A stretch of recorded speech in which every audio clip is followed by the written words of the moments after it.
Professora Rayandra Costa, e hoje nós vamos estudar juntos o módulo 14. Então, vamos para o nosso momento revisão.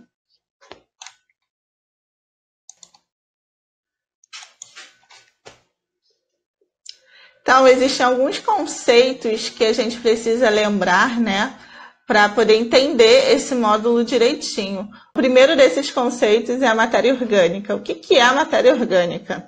A gente sabe que o lixo ele é rico em matéria orgânica, porque a gente já consegue separar o lixo orgânico do lixo reciclável, e a gente sabe que o lixo orgânico é aquele lixo que tem resto de alimentos. Então, matéria orgânica é o composto formado por restos de vegetais, folhas, galhos, raízes e animais, em uma menor escala, que vão integrar o solo. E essa matéria orgânica, ela vai ser decomposta por alguns organismos, por alguns seres vivos. A gente já viu na aula passada que as bactérias, elas conseguem decompor essa matéria orgânica, e a gente vai ver aqui na aula de hoje que os nossos seres vivos do reino protista também conseguem. Então, a decomposição, ela é um termo utilizado para descrever os processos em que a matéria orgânica ela é degradada em partículas menores e em nutrientes. E aí esses nutrientes eles vão ser devolvidos para o meio e podem ser reaproveitados por outros organismos, inclusive.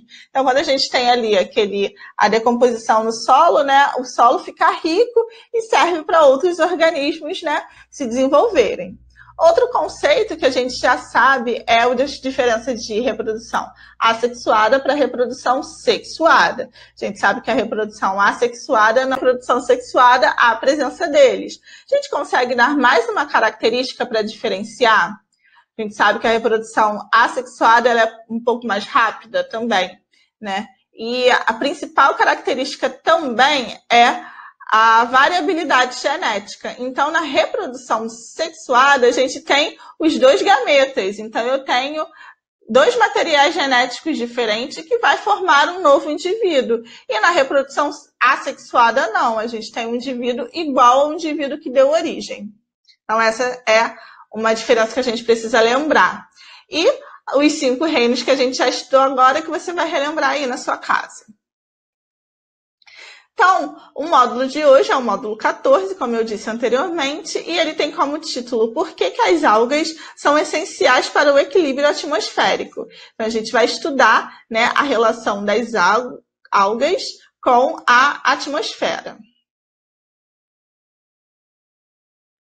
Então, nós estamos estudando o reino protista. A gente também encontra o reino protoctista. Então, na aula de hoje, nós vamos estudar o reino protista, as características gerais, ou seja, as características que são em comum tanto às algas quanto com os seres protozoários, né? As características em comum. E nós vamos estudar separadamente as algas e separadamente os protozoários. Então, vamos às características gerais do reino protista. O reino protista é composto por organismos, por seres eucariontes. O que significa isso? Que a célula desses organismos possui uma membrana nuclear. A gente já sabe isso. Então, aqui, ó, tem o nosso núcleo aqui e tem uma membrana nuclear. Então, isso faz com que os protozoários e as algas sejam seres eucariontes. São seres aeróbios que sobrevivem, vivem, né, na presença do oxigênio. Eles têm essa organela aqui que vai fazer a respiração celular com a presença do oxigênio. Podem ser unicelulares, ou seja, apresentam apenas uma única célula. E também podem ser pluricelulares, pois apresentam várias células e aí vai ter até um tamanho, uma complexidade um pouquinho maior. Eles podem ser microscópicos, bem pequenininhos. Aqui a gente tem uma imagem extremamente ampliada para a gente poder ver esse organismo. A gente só consegue vê-los com o auxílio do microscópio.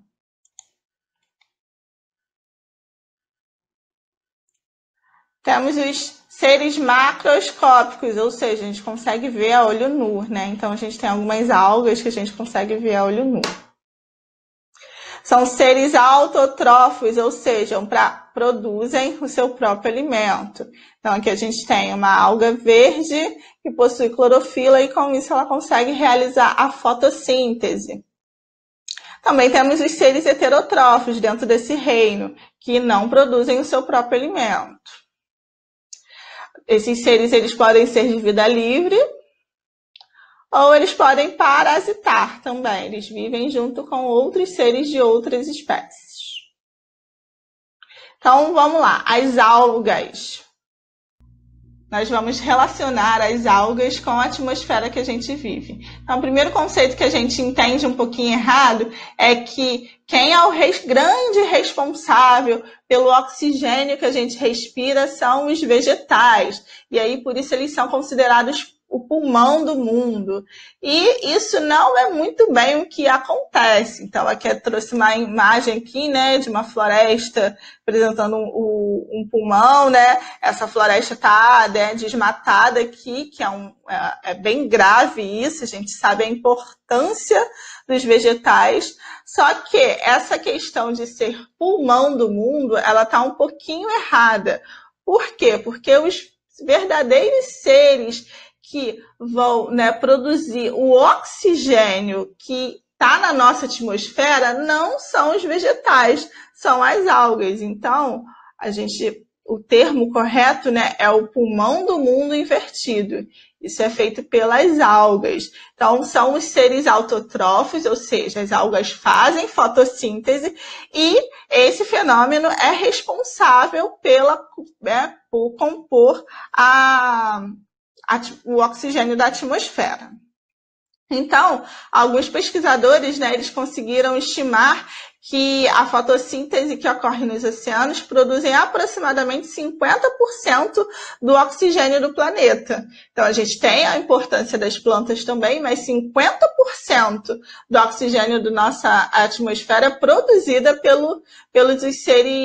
pelas algas, né? E ela também consegue absorver de 25% a 30% do gás carbônico que é emitido pelo ser humano, né? Então, a gente precisa entender um pouquinho melhor, né, que são as algas os grandes protagonistas dessa composição, né, dessa fabricação do oxigênio. E por que as algas fazem essa fabricação do oxigênio? Tem que lembrar da fotossíntese, né? Porque ela faz a fotossíntese, que é para ela obter o alimento dela, e esse processo faz o quê? Capta o gás carbônico e libera o oxigênio na atmosfera. Então, além de fornecer o oxigênio para compor a atmosfera, as algas também formam a base da cadeia alimentar, porque elas são os seres produtores dessa matéria orgânica, e por meio da fotossíntese. E elas também servem de alimentos para os outros animais aquáticos, como os peixes, tartarugas.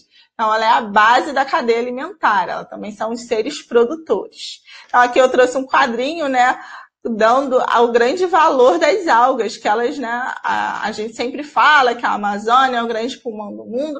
A Amazônia tem uma grande importância, né, para o mundo. A gente sabe que os vegetais, eles participam lá do ciclo da água, então a gente sabe da importância dos vegetais. A gente precisa entender que a composição da atmosfera, ela é feita, né, principalmente pelas algas e não os vegetais. Então, as algas, né, elas vão se dividir em algas unicelulares e algas pluricelulares, ou seja, algas que só têm uma única célula e as algas que têm várias células. E aí a gente vai ter uma diferença o quê? Principalmente no tamanho, né? Quando ela é unicelular, essa alga é muito pequenininha, microscópica, a gente não consegue ver.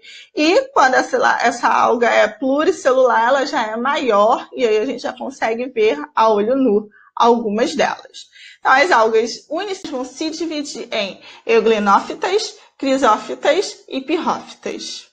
As euglenófitas, elas se movimentam batendo o seu flagelo. A gente já sabe qual é a importância do flagelo, né, para se movimentar. Elas possuem uma reprodução assexuada por bipartição, cisipariedade. Elas vivem principalmente na água doce, com a matéria orgânica lá dissolvida.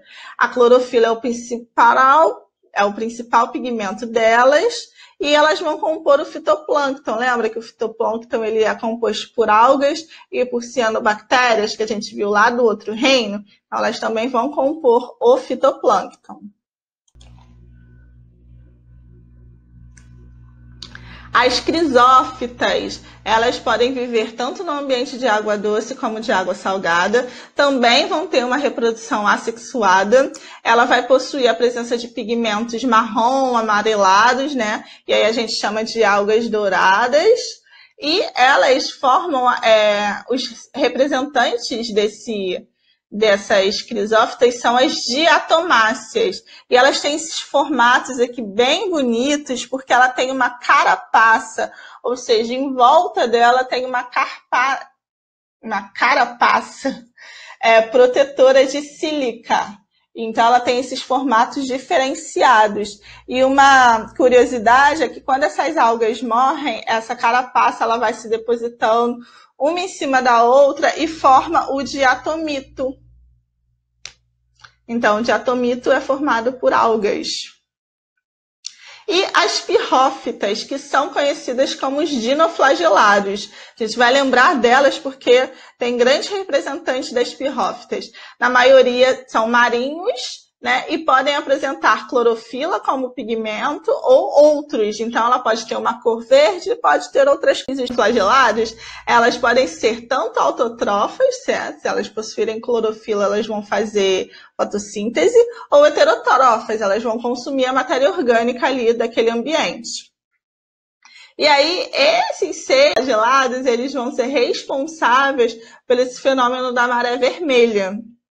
Né? Então, essas algas elas produzem uma substância tóxica que ela tem uma coloração vermelhado, né? Avermelhada. E quando a gente tem a presença de muita matéria orgânica, a gente tem a proliferação dessas algas. Então, forma essa maré vermelha que vai, né, não é legal para o ambiente, porque pode atacar os organismos que vivem nesse ambiente.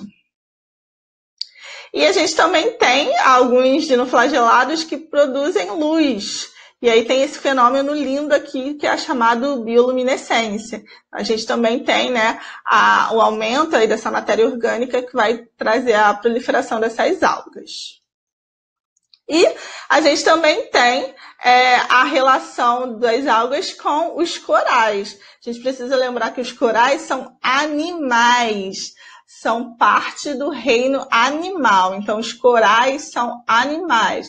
E existem algumas algas que vivem nos corais. Aí, o Nemo vive é o recife de corais, que tem os animais, os corais e as algas que vivem junto com esse coral. E aí, existe um fenômeno chamado branqueamento de corais, que é quando a gente tem a alteração, né, desse ambiente marinho, e a gente tem a morte dessas algas.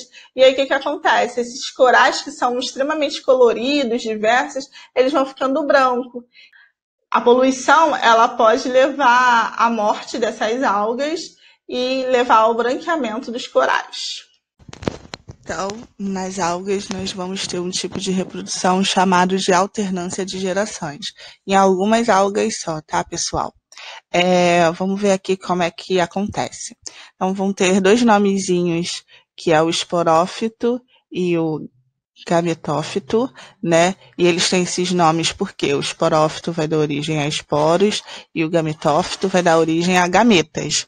Então, a fase de esporófito, ela vai produzir esporos. Esses esporos, eles vão dar origem a gametófitos e os gametófitos por si produzem os gametas. O gametófito masculino vai produzir um gameta masculino e o gametófito feminino um gameta feminino. Esses gametas vão se encontrar quando a gente tem aqui a participação de gametas. A gente está falando de reprodução sexuada, vai ocorrer a fecundação e desenvolver o dizigoto, e esse dizigoto vai dar origem a um indivíduo, que vai ser o quê? Um esporófito.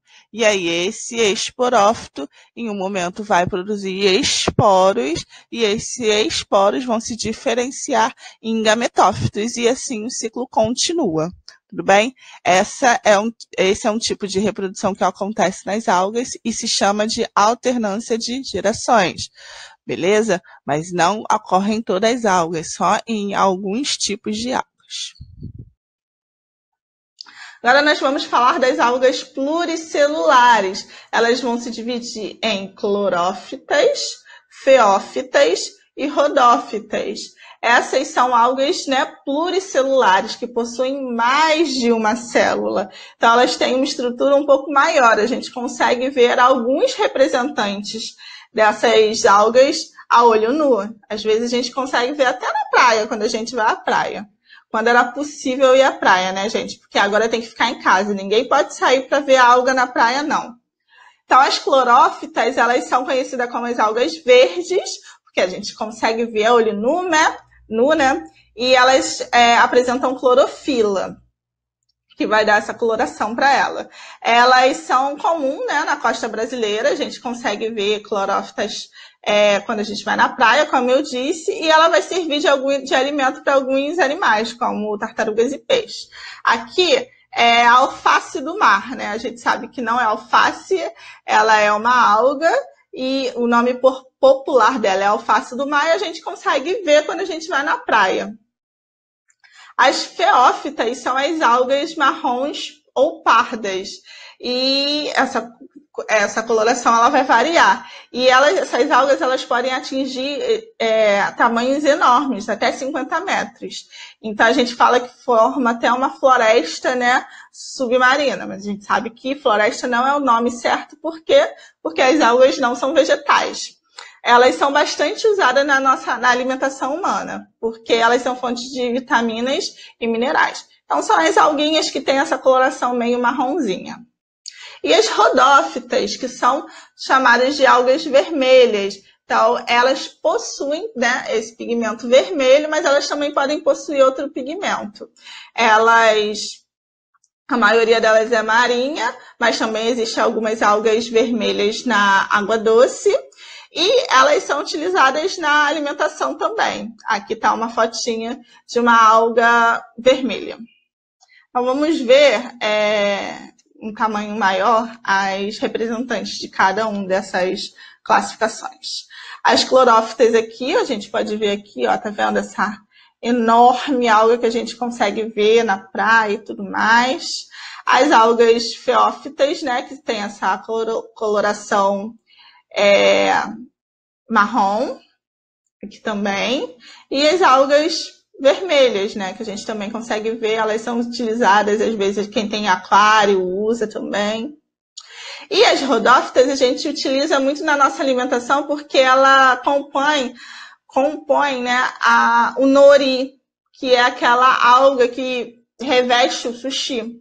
Então, aqui, ó, né, o nori ele tem essa coloração um pouquinho verde, porque a gente pega várias algas vermelhas e quando elas são prensadas, processadas, a gente também tem rodófitas de outras cores, elas tornam essa coloração um pouquinho vermelha, mas a gente também tem algumas algas que são mais escuras.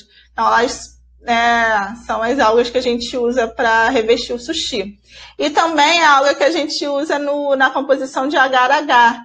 O agar-agar, a gente conhece bastante ele porque a gente usa no laboratório para fazer meio, mas também ele está sendo utilizado para espessar, ou seja, para deixar as coisas mais grossas, fazer gelatinas sem usar gelatina, usando agar-agar. E agora nós vamos ver os protozoários. Saindo das algas, agora a gente vai ver os protozoários. Então, eles são os únicos protistas heterotróficos. Então, todos os protozoários são heterotróficos, ou seja, não produzem seu próprio alimento. Precisam ir à luta e armar um alimento para sobreviver. E eles vão se alimentar de quê? Matéria orgânica, ou seja, eles vão ser decompositores. E de outros seres vivos, minúsculos, como, por exemplo, as bactérias. Eles vivem em ambientes úmidos ou aquáticos. Geralmente, né, eles vivem num ambiente aquático, mas também conseguem viver em ambientes úmidos. E eles podem ser parasitas de vida livre ou simbiontes. Então, vamos ver cada uma dessas características. Vivem em ambientes aquáticos, podem ser de vida livre. A gente tem aqui um exemplo de um protozoário de vida livre. Eles podem ser parasita, a giardia. A giardia ela pode ser um parasita nosso, inclusive, ela causa uma doença. E podem viver em simbiose, que é esse parasita que vive dentro do cupim. Por quê? Porque o cupim come o quê? Madeira. E esse parasita ele vai ajudar a digerir essa madeira. E os protozoários eles vão ser classificados de acordo com as suas estruturas para locomoção. Então, vamos lá. Calma que a matéria é grande. As algas, a gente viu que elas se diferenciam de acordo com o número de células, com as cores delas. Agora, os protozoários é de acordo com a sua estrutura para se locomover. Então, a gente tem os rizópodes, e a gente vai ver que eles possuem pseudopódios. A gente tem os flagelados, os ciliados e os esporozoários. Vamos ver cada um deles separadamente. Os rizópodes, eles vão ter esses pseudopódios. O protozoário representante que a gente vai usar como exemplo é a ameba. Olha aqui. A gente tem aqui ó, a formação desse pseudopode, está vendo? Que ela está tentando se locomover. O que é isso, pessoal? Deixa eu ficar aqui maior para poder explicar para vocês. Isso. Então, a ameba, né, aquele ser lá, unicelular, microscópico, ela não tem uma estrutura especializada. Pseudopode significa literalmente falso pé. Então, o que ela vai fazer? Ela vai projetar o citoplasma para poder se locomover. Então, ela é uma célula lá que tem um citoplasma gelatinoso, né, na composição dela. Então, ela vai projetar esse citoplasma e ela vai conseguir se locomover, como está aqui no GIF. Deixa eu vir para cá, que tem outro GIF para a gente ver. Aqui são os pseudopódios que eu marquei com essas setinhas. Aqui, ó, a ameba, né? E aqui a projeção do citoplasma. Olha como essa projeção vem vindo, até ela conseguir capturar uma presa, um alimento. E aqui, em alta velocidade, a gente tem a ameba se locomovendo, né? Em alta velocidade, tá, pessoal? Então, é a projeção mesmo de citoplasma.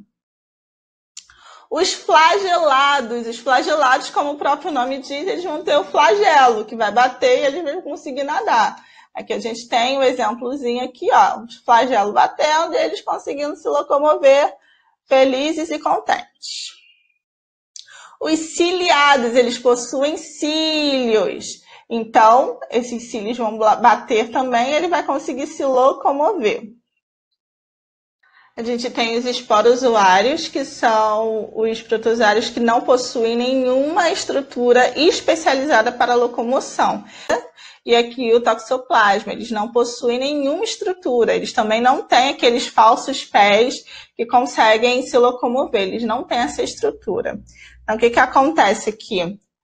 O exemplo do plasmódio, que vai causar malária. Você tem aqui uma célula do sangue, né? Quando a gente está infectado por esse protozoário, o protozoário consegue entrar na hemácia e causar, né, a morte dessa hemácia. Aí aqui, ó, a gente tem um outro esqueminha. E agora, por último, nós vamos ver as principais doenças causadas pelos protozoários. Vamos ver 5 doenças: a malária, a amebíase, a doença de Chagas, a giardíase e a leishmaniose. Então, pessoal, a malária, ela é uma doença. A malária é uma doença que ela atinge a Amazônia, mas ela está bem difundida na África também. A gente tem alguns casos aqui no Brasil também. E vamos ver as características dessa doença. Quando a gente fala agente etiológico, né, a gente está falando do agente que causa a doença. Como nós estamos estudando as doenças causadas por protozoários, todos os agentes etiológicos da aula de hoje serão protozoários, beleza? Vetor. Vetor é o agente transmissor, quem consegue, né, transmitir esse protozoário para outro ser. Então, a gente tem um vetor. Vou te dar um exemplo de um ser que a gente não falou. Por exemplo, a dengue. Qual o agente etiológico da dengue? E qual o vetor? O vetor é o mosquito, Aedes aegypti. Mas o agente etiológico, quem causa a dengue é o quê? É o vírus da dengue, beleza? Só para a gente entender a diferença de agente etiológico para agente transmissor. Então, voltando à malária, né? O agente etiológico é o protozoário plasmódio, e quem vai transmitir vai ser o mosquito prego. Então, vamos ver aqui o ciclo. O que acontece? A gente tem, né, o mosquito aqui, ó, número 1. Deixa eu botar aqui a canetinha. O mosquito palha infectada com plasmódio. Então, esse mosquito aqui, ele tá com o parasita. Ele vai, né, a fêmea desse mosquito vai morder a pessoa, vai picar a pessoa e essa pessoa vai se contaminar. Porque na hora da picada ele libera o quê? Esse protozoário. O que vai acontecer? O plasmódio, né, ele vai se alojar nas células do fígado. Ele também consegue se alojar nas células vermelhas, que vai ficar contaminado com protozoário. Aí o que vai acontecer? Um outro mosquito sem esse protozoário vai picar essa pessoa, né? E aí o que vai acontecer com esse mosquito? Ele vai se contaminar. E aí esse mosquito contaminado vai picar outra pessoa e esse ciclo, ele, né, é contínuo. Então, contágio. Deixa eu sair aqui. Isso. O contágio, ele é feito, né, pela picada do mosquito e também de pessoa a pessoa, como, né, por meio de contato direto do sangue, ou por transfusão sanguínea, por seringas compartilhadas, ou a transmissão da mãe para o feto. E qual é a profilaxia, pessoal? Profilaxia, quando a gente fala em profilaxia, é a prevenção. Ou seja, qual é a prevenção para a malária? É combater o vetor, combater o mosquito. Então, usar janelas, mosquiteiros, inseticidas, repelentes, eliminar os criadouros do mosquito.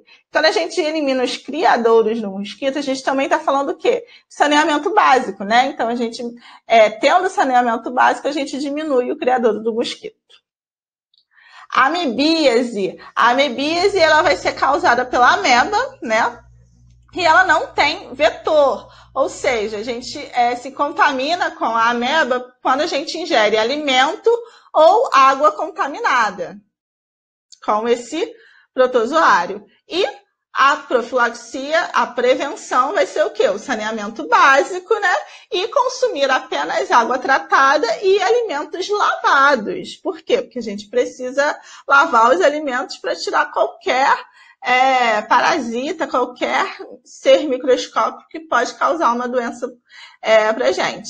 E com isso a gente também sempre vai falar o quê? De saneamento básico. Se a gente tem um sistema de saneamento básico, a gente não tem, né, a proliferação desses parasitas. Doença de Chagas. A doença de Chagas, ela é causada pelo protozoário Trypanosoma cruzi e ela é transmitida através de um vetor, que é o barbeiro, que é um tipo de besouro. E por que ele tem esse nome, barbeiro? Porque esse besouro, ele tem uma afinidade, ele gosta de um ambiente com um pouquinho mais de gás carbônico. E o que a gente respira? A gente respira oxigênio e libera gás carbônico. E ele tem um hábito noturno. Então, quando a gente está dormindo, a gente está respirando, inspirando oxigênio, expirando gás carbônico na região da barba. E aí ele pica. E aí o que acontece? Quando ele pica, ele tem um hábito que ele faz o cocô dele junto.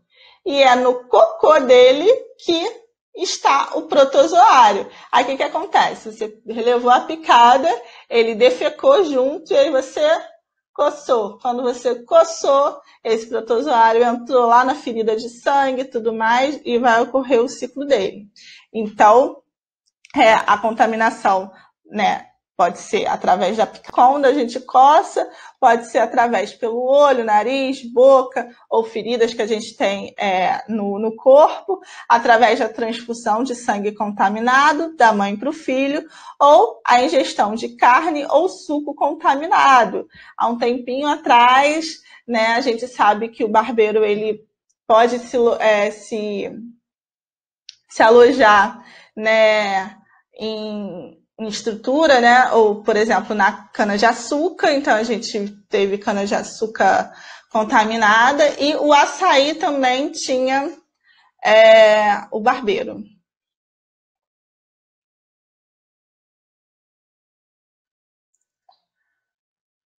E a profilaxia é sempre saneamento básico, ter cuidado ao construir as casas de barro. Por quê? Porque o barbeiro ele pode ficar ali nas frestas, né? E preservar a floresta e consumir, né, os alimentos limpos, e o açaí e a cana-de-açúcar, né, para não ingerir esse protozoário junto. A giardíase, ela não vai ter um vetor, então a gente ingere, né, os cistos ou esse protozoário em alimento ou água contaminado.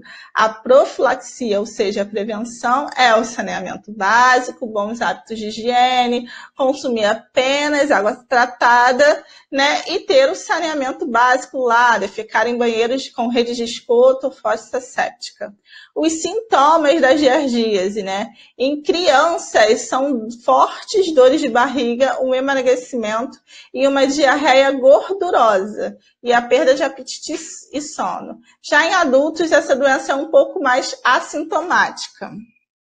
Então, a leishmaniose, ela vai ser causada pelo protozoário Leishmania, e ela também vai ter um vetor, que vai ser o mosquito palha. Então, olha como é que acontece, né? Então, o ciclo começa lá, quando o mosquito fêmea é infectado, ele vai, né, picar um cachorro.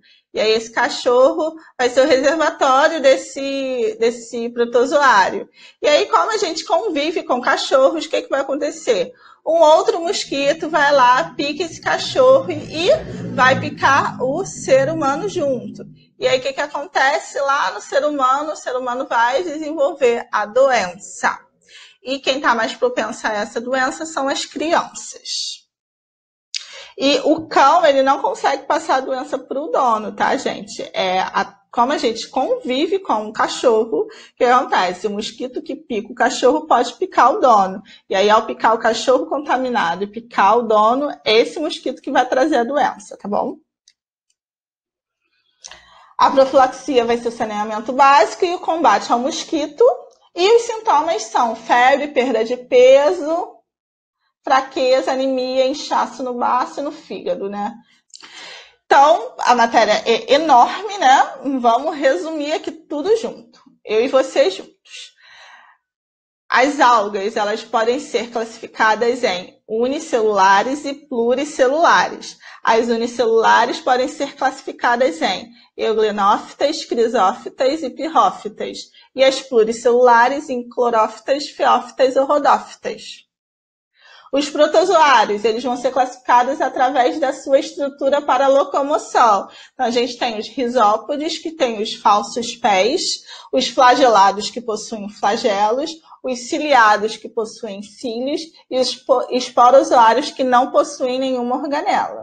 E zooses, que a gente vai estudar, que a gente estudou, que foi a malária, a amebíase, a doença de Chagas, a giardíase e a leishmaniose. A amebíase e giardíase não possuem vetores, a gente se contamina diretamente com o protozoário. E as outras doenças, elas têm os vetores delas. Beleza, pessoal?